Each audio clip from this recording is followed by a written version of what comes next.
Malaysia komited tuntut pembelaan rakyat Palestin.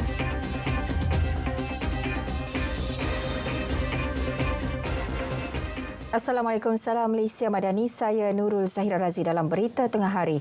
Malaysia komited akan terus bersuara mengenai sentimen Gaza di peringkat dunia. Tegas Perdana Menteri, hal berkaitan keganasan dan pembunuhan di Palestin ketika ini perlu diberi keutamaan. Rakyat Palestin di Gaza.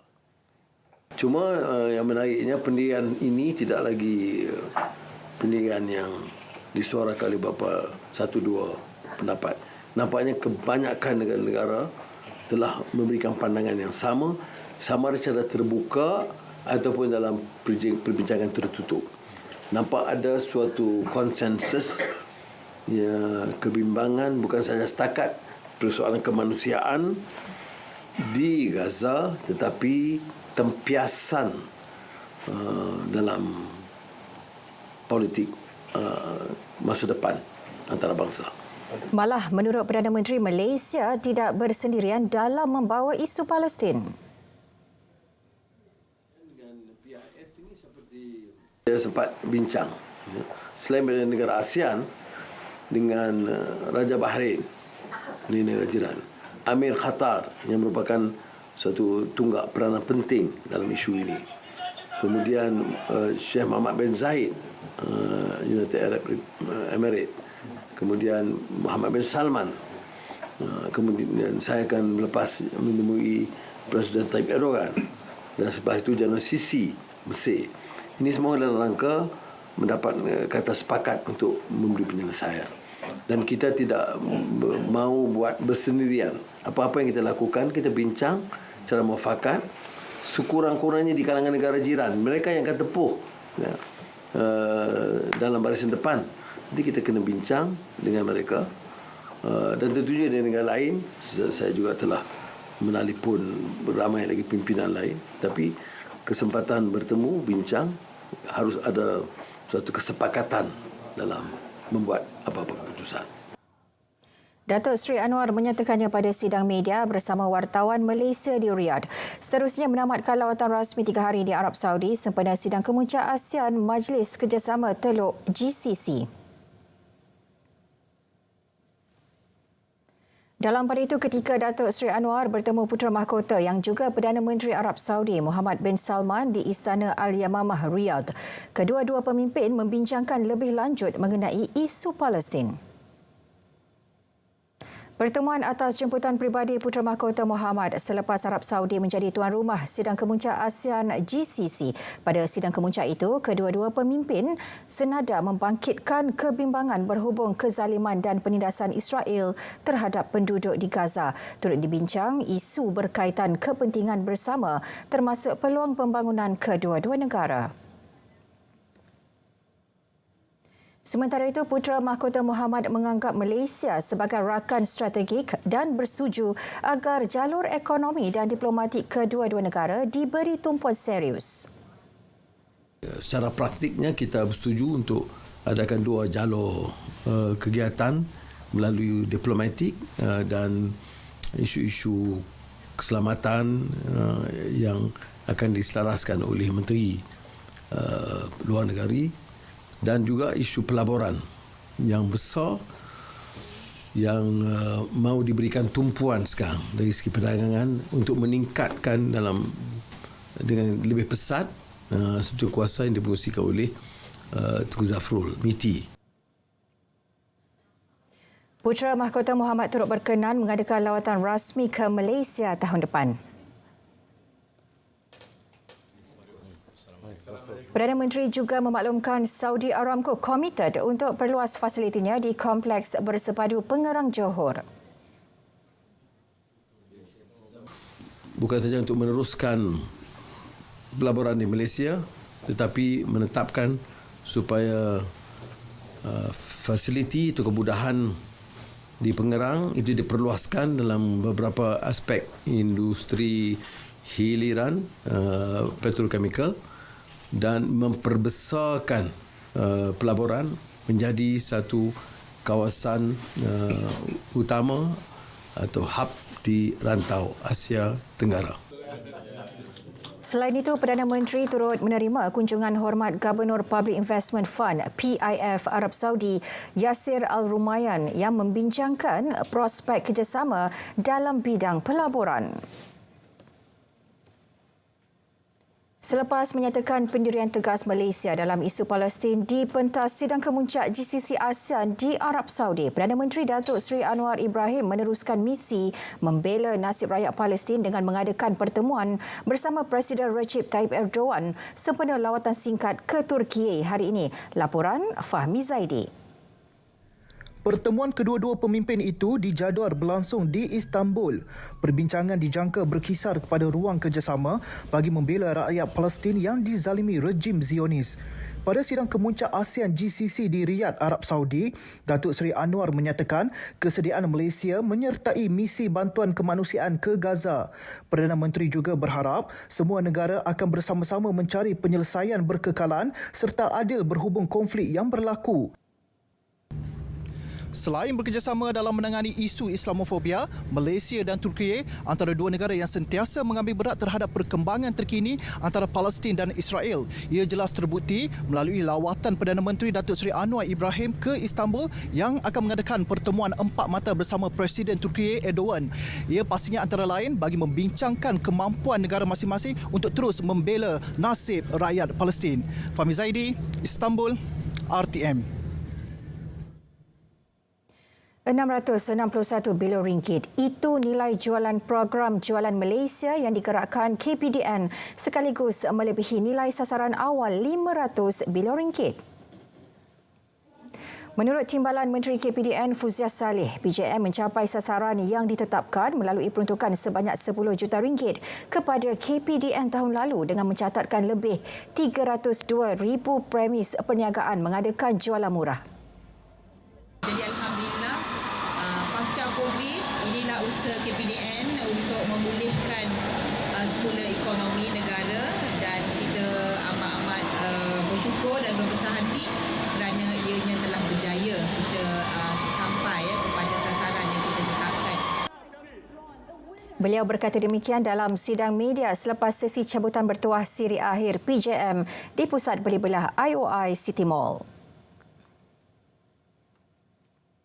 Hospital Pengajar Universiti Sains Islam Malaysia USIM fasa pertama yang akan dibina di Tanjung Sedili Kota Tinggi dijangka siap sepenuhnya dalam tempoh 5 tahun.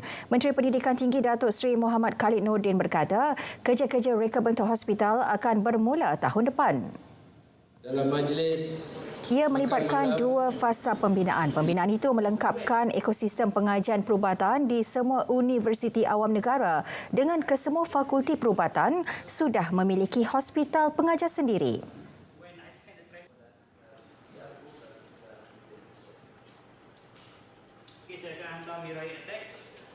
kita pilih Kota Tinggi kerana sebagai hospital pengajar kita perlu catchment area. Kita perlu mereka yang akan datang untuk dirawat sebab sebagai hospital pengajar dia juga bertujuan untuk melakukan penyelidikan terhadap penyakit-penyakit di kawasan sekeliling. Tapi di sini kita akan tahu penyakit-penyakit yang dihadapi oleh nelayan, orang felda, orang kampung. So penyelidikan boleh dibuat dan ia akan menambah pengetahuan dan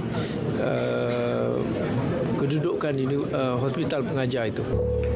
13 Oktober lalu, kerajaan mengumumkan pembinaan Hospital Pengajar USIM akan dibina di Kota Tinggi dengan kos RM938 juta.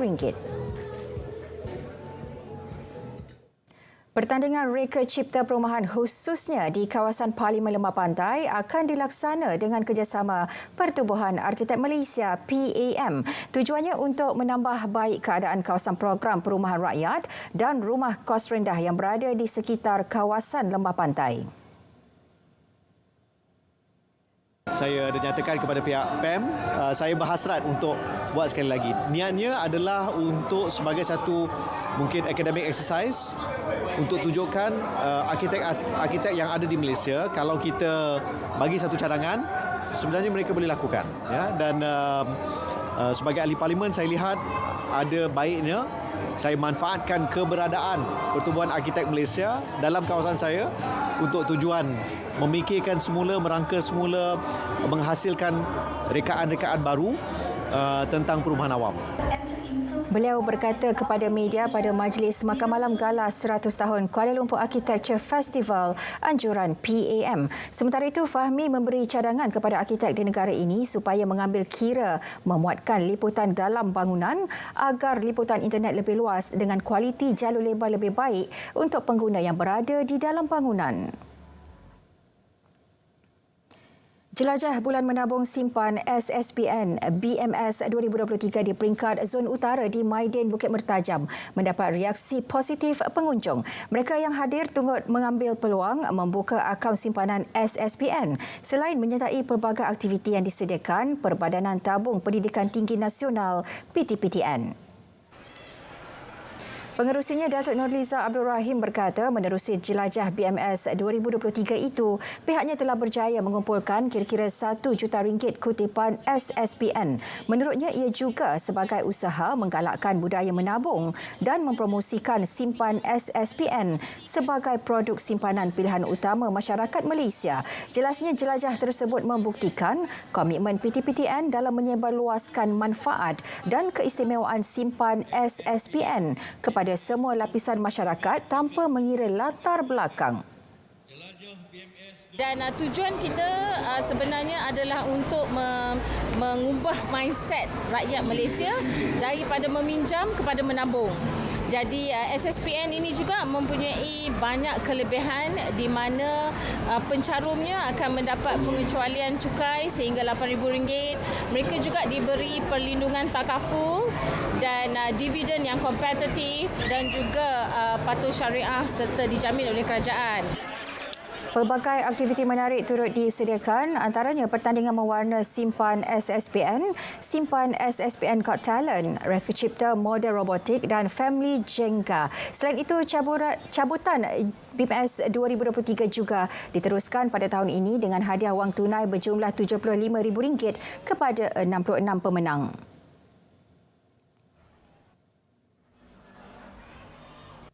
Yang ni untuk ni lah, untuk pendidikan lah orang anak. InsyaAllah boleh, rasanya boleh lah. Sebab yang ni kan rendah lah, 30 sebulan, RM1 sehari lah macam tu. Untuk masa depan anak lah. Sebab yang ni dia ikut kemampuan kita lah. Ambil yang paling rendah lah kan kalau rasa tak mampu. Selain Pulau Pinang, BMS 2023 Zon Utara turut diadakan serentak di 3 lokasi lain iaitu Aeon Mall Kelebang, Ipoh Perak, Alustar Mall Kedah dan Simat Arau Perlis. Perasmian jelajah BMS 2023 di peringkat Zon Utara disempurnakan Timbalan Ketua Menteri 1 Pulau Pinang, Datuk Muhammad Abdul Hamid. Turut hadir Ketua Eksekutif PTPTN Ahmad Dasuki Abdul Majid dan Pengarah PTPTN Pulau Pinang Muhammad Musin Abdul Rahman. Prihatin akan nasib keluarga yang terjejas akibat bencana banjir yang melanda sekitar Baling, Kedah. Penghujung September lalu, seramai 70 sukarelawan menyertai misi prihatin pasca banjir ke kawasan terbabit. Tumpuan utama ialah di Kampung Hangus, Kupang, antara lokasi yang teruk terjejas. Bagi penggerak Pertubuhan Aspirasi Prihatin Malaysia Negeri Perlis, Hashimah Ismail, sukarelawan yang turut serta dalam misi kali ini cukup terharu melihat kesan akibat banjir yang melanda sekitar kampung berkenaan. Dalam misi ini, sukarelawan membersihkan beberapa kediaman penduduk terlibat dengan kerjasama lebih 100 penduduk kampung. Semoga segala sumbangan bakti kepada penduduk terjejas banjir dapat meringankan beban yang ditanggung serta memberikan semangat menjalani kehidupan seharian. Program dilaksana Pertubuhan Aspirasi Prihatin Malaysia dengan kerjasama Persatuan Kebajikan Joggers Perlis, Kelab Komuniti Syukur Malaysia dan sukarelawan dari Universiti Malaysia Perlis, UNIMAP Wang Ulu. Yayasan Budi Penyayang Malaysia Penyayang telah menganjurkan kembali program Batik Fun Walk edisi ke-18 di Pusat Pelancongan Malaysia Kuala Lumpur pagi tadi. Pengerusi Penyayang Nuri Abdullah berkata, program berkenaan kali terakhir diadakan pada 2019 sebelum ditangguhkan akibat pandemik COVID-19. Batik Fun Walk bertujuan mempromosikan batik sebagai seni warisan negara dan penggunaan batik sebagai pakaian harian serta santai. Satu acara berdasarkan komuniti di mana semua orang boleh mengambil bahagian, satu family. Kita memang menggalakkan ahli keluarga, segenap lapisan masyarakat, segenap lapisan umur, semua datang bersama-sama. Pakai apa-apa pakaian yang ada secara kreatif. Kita memberi hadiah untuk beberapa kategori, termasuk kumpulan terbesar, peserta yang paling berusia, peserta yang paling muda. Pelbagai aktiviti menarik dan hiburan juga diadakan selain pelbagai hadiah menarik disediakan buat para pemenang.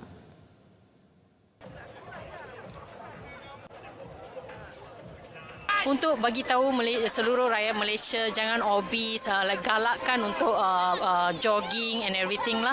And batik ini, saya sangat suka program ni sebab batik ini encourage our culture like that, our Malaysia culture batik lah. Even my mom masih pakai kain batik. It's a good event for families. Yeah. So we can bring the kid and because it's a fun walk, it doesn't so tiring lah. So it's better than we just let the kids playing the iPad, watching the YouTube. I think this is more meaningful and more healthier. Hampir 1,000 peminat menyaksikan konsert Ini Baru Bintang 3 yang dimeriahkan 12 penyanyi tersohor. Berlangsung di Auditorium Seri Angkasa, konsert membariskan penyanyi veteran dan popular termasuk Ramlah Ram, Fazal Latif, Ernie Zakri dan Datin Alia. Peminat teruja menyaksikan artis kesayangan mereka membawakan keseluruhan 27 buah lagu. Terus terang sebenarnya konsert Ini Baru Bintang ni memang konsert yang saya anggap sebagai konsert yang berkualiti lah. Sebab kalau kita tengok sebenarnya ini kali kedua saya datang dan artis-artis yang ditampilkan oleh RTM sebenarnya artis-artis yang memang betul-betul berkualiti dan kebanyakan boleh katakan mereka adalah daripada bintang RTM. Tak nafikanlah kalau kata bintang RTM ni semua artis-artis yang memang tersohor dari dulu hingga kini lah. So ini yang membuatkan saya datang. Saya datang hari ni sebab ada dua artis yang nak tengok menyanyi. Satu of course Ernie Zakri, seorang lagi mak saya suka dia, Fazal Latif. So kadang-kadang saya selalu dengar juga lagu dia. So why not this time kita tengok face to face, right? Konsert Ini Baru Bintang 3 turut dihadiri Ketua Pengarah Penyiaran Datuk Suhaimi Sulaiman. Tertinggi dan sepastinya. Pulau Undan yang diwartakan sebagai Taman Laut Melaka April lalu berpotensi melonjakkan kehadiran pelancong ke negeri itu menjelang Tahun Melawat Melaka 2024, TMM 2024. Keunikan terumbu karang di perairan pulau itu dianggap antara terbaik di rantau ini, dijangka dapat menggamit kedatangan pelancong dalam dan luar negara tahun hadapan. Ketua Pegawai Eksekutif Majlis Pembangunan Pulau-Pulau Melaka MPPM Azhar Yaakob berkata Pulau Undan menjadi taman laut negara kedua diwartakan kerajaan selepas Pulau Payar di Kedah bagi pantai barat Semenanjung. Ataupun beraktiviti di Pulau Undan akan diteruskan dan lebih ramai lagi pengunjung akan mengenali Pulau Undan, Pulau Dodol dan Pulau Nangka sebagai Taman Laut Negeri Melaka yang kita akan war-warkan supaya lebih ramai berkunjung ke Melaka pada tahun 2024. Pelbagai aktiviti yang kita tawarkan, selam scuba untuk melihat koral yang sangat istimewa. Walaupun vision kita kurang tapi koral kita dia besar berbanding dengan tempat lain dan dia sangat eksklusif. Beliau berkata demikian selepas program tanggungjawab sosial CSR dan promosi Taman Laut Pulau Undan. Sejak diwartakan 6 bulan lalu, Taman Laut berkenaan telah menerima lebih 1,200 pengunjung dengan pelbagai aktiviti termasuk snorkeling kepada pengunjung yang berminat meneroka dasar laut. Tarikan lain termasuklah kewujudan monumen bersejarah rumah api berusia 143 tahun. Selain terdapat lebih 260 spesies biodiversiti marin ditemui di sekitar pulau itu, termasuk spesies yang tidak ditemui di 42 pulau lain.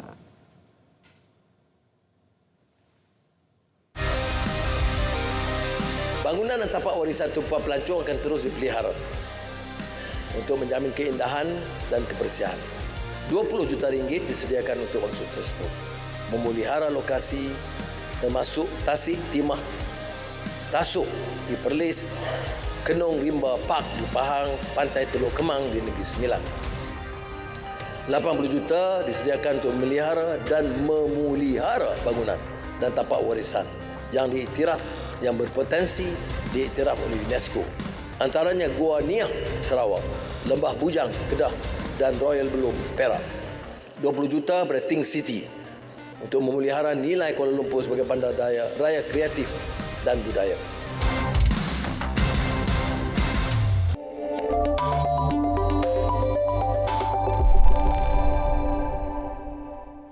Prospek kerjasama dalam bidang pelaburan menerusi Dana Pelaburan Awam PIF mendapat perhatian Perdana Menteri Datuk Seri Anwar Ibrahim. Ini termasuk mengadakan kerjasama dengan Permodalan Nasional Berhad dan Kumpulan Wang Simpanan Pekerja. Bukan sahaja di Arab Saudi dan di Malaysia, tetapi terus bersama dalam beberapa pelaburan penting di negara-negara lain, termasuk di Iraq sebagai permulaan dan ke benua Afrika. Beliau turut berkongsi mengenai perkembangan menarik lain yang melibatkan beberapa syarikat Malaysia dalam projek-projek besar di Arab Saudi, termasuk pembinaan infrastruktur bagi projek NEOM. Sejumlah RM600 juta daripada beberapa kemudahan pembiayaan di bawah Dana Bank Negara Malaysia BNM diperuntukkan untuk perusahaan kecil dan sederhana PKS. Ini bagi 4 segmen sasar iaitu tambahan RM200 juta untuk kemudahan perusahaan mikro, RM200 juta di bawah kemudahan untuk semua sektor ekonomi, RM100 juta di bawah kemudahan agro makanan dan RM100 juta bagi kemudahan peralihan karbon rendah. Melalui kenyataan, Bank Pusat itu memaklumkan ini sejajar dengan langkahnya untuk terus menyokong segmen-segmen utama perusahaan mikro, kecil dan sederhana PMKS mendapatkan pembiayaan pada kadar yang kompetitif. Secara keseluruhannya, sejumlah RM8.4 bilion masih tersedia untuk PMKS di bawah semua kemudahan pembiayaan dana BNM. Bank Pusat itu memperincikan butiran bantuan bagi PMKS dalam Belanjawan 2024 yang diumumkan Perdana Menteri juga Menteri Keuangan Datuk Seri Anwar Ibrahim. Kontrak niaga hadapan minyak sawit mentah MSM di Bursa Malaysia Derivatif dijangka mengekalkan momentum positif minggu depan. Ini susulan permintaan yang lebih baik kepada minyak sawit mentah. Peniaga minyak sawit David Ng memaklumkan jangkaan bahawa ekspor negara meningkat sekaligus mengekalkan sentimen positif pasaran akan meletakkan dagangan minggu depan berada pada tahap kukuh. Harga minggu depan dijangka antara RM3,650 dan RM3,900 satu tan. Ringgit dijangka diniagakan dalam julat 4.75 hingga 4.77 berbanding dolar Amerika Syarikat pada minggu depan. Ringgit diunjur menyaksikan urus niaga yang mendatar minggu depan susulan ketegangan geopolitik berterusan di Timur Tengah yang kekal sebagai faktor penentu bagi pasaran mata wang. Namun ringgit dijangka akan terus mendapat sokongan daripada data makroekonomi terbaharu.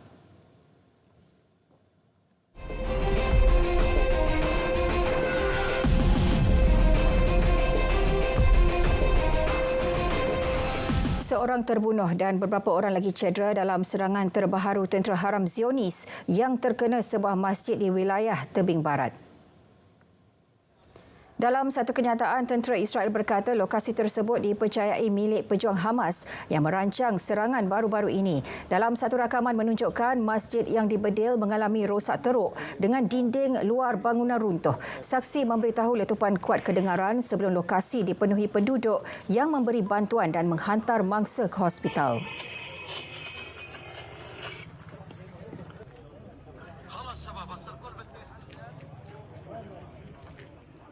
هذه الناس اغلبها نايمه وإشي صاحي وإشي كذا زي هيك ما سمعنا ولا إشي زي ما تقول ضوء بوجهنا وإشي زي ما تقول انفجار قوي شديد. هلأنا على المنطقه لقينا شباب زي ما تقول إشي مستشهد وإشي اصابات اخذناهم على المستشفى والحمد لله رب العالمين وهذا اللي صار. Serangan udara Israel semakin kerap berlaku di tebing barat dengan jumlah korban yang kian meningkat. Sekurang-kurangnya 1,661 kanak-kanak terkorban akibat kekejaman Israel sejak pertempuran terkini meletus pada 7 Oktober lalu. Menurut kenyataan Defence for Children International Palestine (DCIP), dalam tempoh sama seramai 27 kanak-kanak dibunuh tentera Israel di tebing barat. DCIP berkata jumlah kematian membabitkan kanak-kanak mungkin meningkat susulan terdapat 1,400 mangsa masih hilang. Kanak-kanak Palestin yang terselamat dalam siri pengeboman di seluruh Gaza kini mengalami krisis kemanusiaan yang teruk. Ia juga trauma buat kanak-kanak ini apabila kehilangan anggota keluarga dalam sekelip mata. Kanak-kanak yang sebelum ini merasa selamat dan selesa kini menjadi yatim piatu. Presiden Sri Lanka Ranil Wickremesinghe menolak dakwaan bahawa kerjasama dengan China adalah perangkap hutang. Ia susulan dakwaan media barat yang mempersoalkan kekuatan keuangan negara itu yang pernah berdepan krisis ekonomi sebelum ini.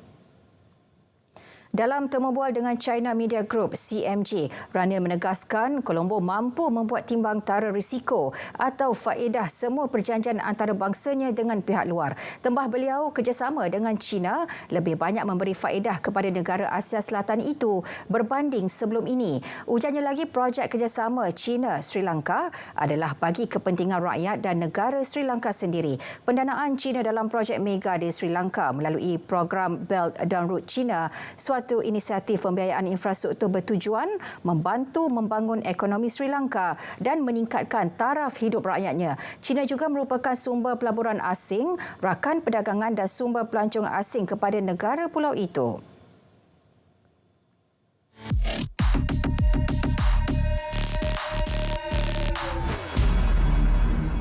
Mahu untung mudah sehingga 30 kali ganda daripada jumlah pelaburan? Awas, anda berisiko jadi mangsa skim pelaburan tidak sah.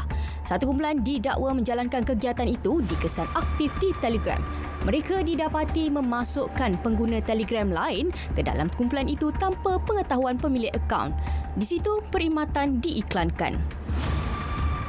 Bagi menarik perhatian mangsa, individu lain dipercayai anggota kumpulan terbabit pura-pura mendakwa mendapat untung besar selepas menyertai pelaburan berkenaan. Iklan sama turut dipapar menerusi laman sesawan syarikat. Semakan pasukan biar betul mendapati perkhidmatan terbabit beroperasi secara haram. Amaran turut dikeluarkan Suruhanjaya Security. Elak sertai pelaburan meragukan anda berisiko jadi mangsa penipuan sekiranya menyertai aktiviti tidak sah. Penipuan merupakan kesalahan undang-undang. Terima bahan fitnah atau disyaki tidak betul? Segera lapor ke SKMM. Biar betul, tak pasti jangan kongsi.